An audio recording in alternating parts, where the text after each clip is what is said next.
Well, everyone, it's time for us to go ahead and take a look at the OnePlus 9 and see how this device holds up in 2023. Now, what's funny about this phone was that this was honestly one of the last OnePlus phones I bought. I bought the OnePlus 11 recently, but since then, I didn't really fall in love with the OnePlus lineup like I used to before. And that was one of the weirdest things ever. I really never felt like I've abandoned any phones out there, but this was one of those devices that I truly actually kind of felt like that. Now, if you want to pick up this phone or some other phones I would recommend this year, links will be down in the description. You can get them from there and you can help support the channel at the same time. Now, starting off with the outside of the OnePlus 9, this phone first of all came out in 2021, so it definitely wasn't a, old phone in this day and age. It's not even 2 years old yet, which is pretty wild. Now, on the outside of this phone, on the front, we had a 6.55-inch fluid AMOLED display. Now, it was a good panel, it was 1080p, and it was a 120Hz panel too. And the one thing I liked about the OnePlus 9 for sure was that, this specific device had a pretty good looking, screen on the front. It definitely wasn't one of those things that I looked at and I was like unsurprised or I was like whatever. Like it was a good looking display and that was one thing that I liked. Even though it wasn't 1440p, this phone was pretty much almost exactly like the OnePlus 8, and I love that OnePlus 8 design as well. It looked really, really good, and this phone pretty much looked exactly the same. Now, it was a hole punch display as well, which looked awesome, and as I mentioned before, when you have a hole punch display and you have all these other things going for it, that gets a thumbs up for me. It's a very good looking display even now. And for sure, it's just one of those things I look at and I'm surprised about. Now you have the fingerprint sensor in the display as well. On the bottom of this whole entire phone, you have a USB Type-C port, which is great. Nothing to complain about there. And on the back, you have this frosted glass back. And as I mentioned before, and I'll say it forever, the frosted glass back on these devices felt very good. You can make fun of OnePlus about a lot of things, but I am truly a fan of their hardware sometimes. In the back of this phone, I'm glad there's more than one manufacturer dropping it, because during this time in 2021,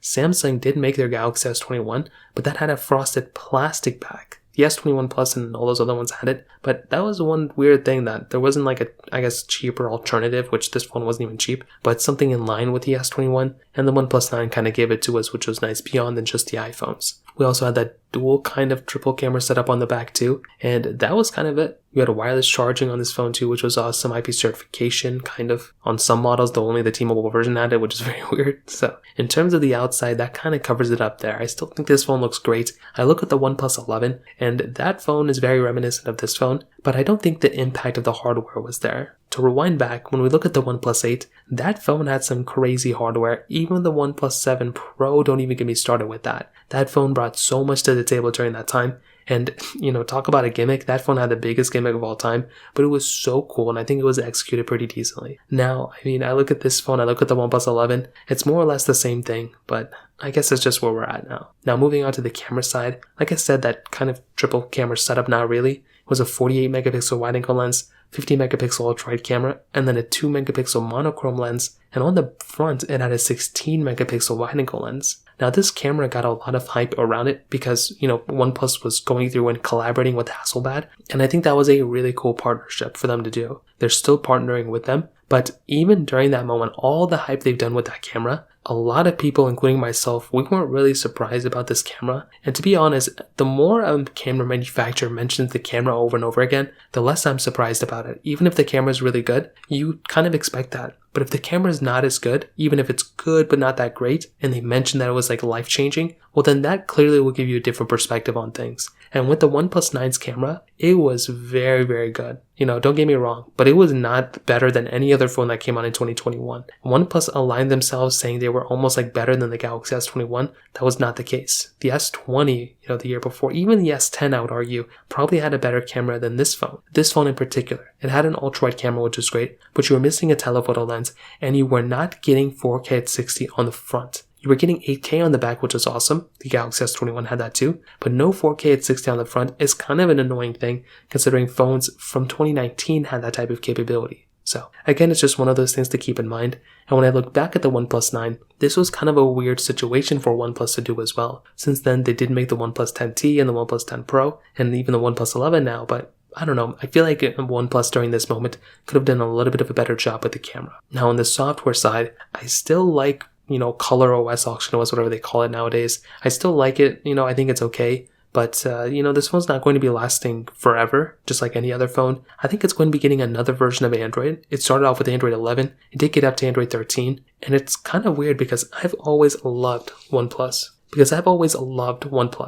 felt like personally OnePlus did a great job with their software from way before. But it's so weird because I look back now and I'm just so surprised about the software just in general. I feel like, OnePlus could have done a better job in their software side. And I guess that's just kind of where we're at, to be honest. So how we sit right now with software, it's still supported for the time being. Who knows how much longer it's going to last. But I definitely do think that for the most part, it could be much worse. And at least it's still kind of an okay version of software. Now moving on to the performance side of things, this device does have that Qualcomm Snapdragon 888 chipset inside of it with 8 gigs RAM on the base model, and it does go up to 12 gigabytes of RAM. Now the one thing I mentioned about, the OnePlus 9 was that the performance was very good. The performance of this specific device was much better than you would probably think, and I think that's just one of those things to keep in mind in the back of your head. I think with the OnePlus 9, it could have been way worse if I'm being completely honest, and I think, when I look back, it's just a good thing. If you're doing basic applications, it's going to work out perfectly fine, but even on higher intensive applications,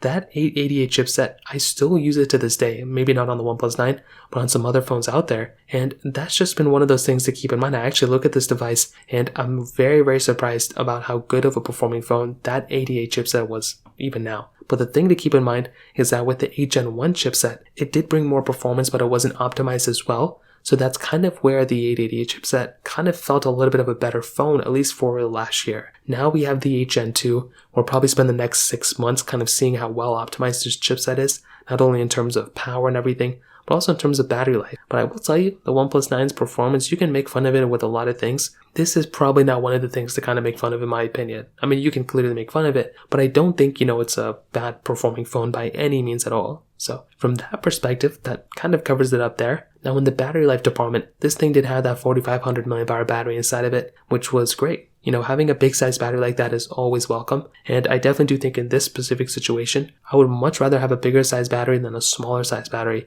And that battery size was bigger than a lot of other phones in the market at that moment. So I still give OnePlus a lot of credit for putting really big batteries inside of their phones. And this is no exception. I love having a phone like this, and it's definitely a really cool thing. So to kind of sum up this whole entire video, what I'll definitely tell you is I think that OnePlus 9 is still a good performing phone. It's still a good phone overall. But when I look at the other phones in the market back in 2021, I just don't see why anybody would pick up this phone over any other phone in 2021. To give you some of the breakdown, we had the iPhone 13 Pro Max that came out in 2021. We had, the Pixel 6, I think that came out in 2021, and the 6 Pro. We had the Samsung Galaxy S21 Plus that came out earlier that year as well. This phone is just surrounded by behemoths of other phones. So there's not really a big reason to picking this one up unless you really like OnePlus. Then, go for it. But if not, it doesn't really make too much sense to buy this phone in my opinion. I would much rather just buy any of the other phones that I listed there, which have also gone down in the used market a little bit too, considering this one has been older now too. So just one of those things to keep in mind.